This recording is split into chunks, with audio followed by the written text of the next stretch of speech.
हाय, मी Nandini and welcome to the my new blog.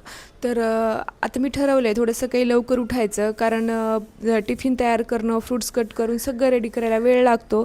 आणि माझं सगळं झालेलं आहे आणि मस्त फ्रेश होऊन मी हा नवीन कुर्ता सेट घालून ऑफिससाठी रेडी झालेली आहे. तर काल होतं ग्रहण आणि ग्रहणाचा माझा पहिलाच एक्सपिरियन्स होता. तर त्यामुळे जास्त काही शूट केलं नाही. जे काही केलं आहे ते मी तुमच्यासोबत शेअर करेल. तर हा व्हिडिओ शेवटपर्यंत नक्की पहा. ग्रहणाच्या दिवशी म्हणजेच काल सकाळी पहाटे मी लवकर उठले. उठल्याबरोबर भेंडीची भाजी चपाती बनवून घेतली, अंघोळ करून फ्रेश झाले. तर आता ग्रहणाबद्दल खूप जणांकडून वेगवेगळं काहीतरी ऐकायला भेटतं, पण जे मला सांगितलं, जे मला पाळणं शक्य होतं त्या सगळ्या गोष्टी मी पाळलेल्या आहेत. आणि त्या दिवशी खूप थकले होते, त्याच्यामुळं लवकर झोपून घेतलं आणि दुसऱ्या दिवशी सकाळी उठून ऑफिसच्या तयारीला लागले. तर तुमचा ग्रहणाचा दिवस कसा होता ते मला नक्की कमेंट करून सांगा. नंतर भेटूया नेक्स्ट व्हिडिओमध्ये. थँक्यू.